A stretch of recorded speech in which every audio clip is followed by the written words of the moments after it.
ಅಲ್ಲೂ ಕೂಡ ತಮ್ಮ ಸೇವೆಯನ್ನು ಸಲ್ಲಿಸಿ ಪಕ್ಷದ ಸಂಘಟನೆಯಲ್ಲೂ ಸಹ ವಿವಿಧ ಹುದ್ದೆಗಳನ್ನು ಅಲಂಕರಿಸಿ ರಾಜ್ಯ ಬಿಜೆಪಿ ಉಪಾಧ್ಯಕ್ಷರಾಗೂ ಕೂಡ ಅವರು ಸಂಘಟನೆಗೆ ಸಮಯವನ್ನು ನೀಡಿದರು. ಮತ್ತು ವಿಶೇಷವಾಗಿ ಹಿಂದೆ ಬಿಜೆಪಿ ಸರ್ಕಾರ ಇದ್ದಾಗ ಸನ್ಮಾನ್ಯ BS ಯಡಿಯೂರಪ್ಪನವರು ಮುಖ್ಯಮಂತ್ರಿಗಳಾಗಿದ್ದಾಗ Karnataka public service commission KPSC ಅಲ್ಲೂ ಕೂಡ ಭಾಳ ಉತ್ತಮ ಸೇವೆಯನ್ನು ಸಲ್ಲಿಸಿದ್ದಾರೆ.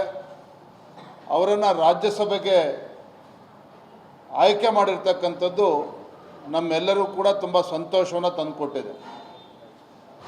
ವಿಧಾನ ಪರಿಷತ್ತಿಗೆ ನಮಗಾಗಲೇ ಗೊತ್ತಿರೋ ಹಾಗೆ ಗೌರವಾನ್ವಿತ ಲಿಂಗರಾಜ್ ಪಾಟೀಲ್ರವರು 37-38 ವರ್ಷಗಳಿಂದ ಸತತವಾಗಿ ಸಂಘಟನೆಯ ವಿವಿಧ ಜವಾಬ್ದಾರಿಯನ್ನು ತೆಗೆದುಕೊಂಡು ಜಿಲ್ಲಾ ಮಟ್ಟದಲ್ಲಿ ಮತ್ತು ರಾಜ್ಯ ಮಟ್ಟದಲ್ಲೂ ಸಹ ಪಕ್ಷದ ಜವಾಬ್ದಾರಿಯನ್ನು ಹೊತ್ತು ಹಗಲು ರಾತ್ರಿ ಶ್ರಮ ವಹಿಸಿದ್ದಾರೆ. ಸಂಘಟನೆಗೆ ಬಲ ತುಂಬುವಂಥ ಕೆಲಸ ಮಾಡಿದ್ದಾರೆ. ಅಖಿಲ ಭಾರತೀಯ ವಿದ್ಯಾರ್ಥಿ ಪರಿಷತ್ನಲ್ಲೂ ಕೂಡ ಅವರ ಸೇವೆಯನ್ನು ಸಲ್ಲಿಸಿರುವಂಥದ್ದು, ಅವರಿಗೆ ವಿಧಾನ ಪರಿಷತ್ಗೆ ಅವಕಾಶ ಮಾಡಿಕೊಟ್ಟಿರ್ತಕ್ಕಂಥದ್ದು ನಮ್ಮೆಲ್ಲರೂ ಕೂಡ ತುಂಬ ಸಂತೋಷ ತಂದುಕೊಟ್ಟಿದೆ. ರಘು ಕೌಟಿಲ್ಯರವರು ಮಡಿವಾಳ ಸಮಾಜಕ್ಕೆ ಸೇರಿರ್ತಕ್ಕಂಥ ಒಬ್ಬ ವಿದ್ಯಾವಂತ, ಶಿಕ್ಷಣ ಸಂಸ್ಥೆಯನ್ನು ನಡೆಸೋದ್ರ ಮುಖೇನ ಮತ್ತು ಪತ್ರಿಕೋದ್ಯಮದಲ್ಲೂ ಕೂಡ ಕೆಲವು ದಿನಗಳ ಕಾಲ ಅವರ ಸೇವೆಯನ್ನು ಮಾಡಿರುವಂಥದ್ದು. 2 ಬಾರಿ ವಿಧಾನ ಪರಿಷತ್ ಚುನಾವಣೆ ಸ್ಪರ್ಧೆ ಮಾಡಿ ಸ್ವಲ್ಪ ಅಂತರದಲ್ಲಿ ಸೋತಿದ್ರು ಕೂಡ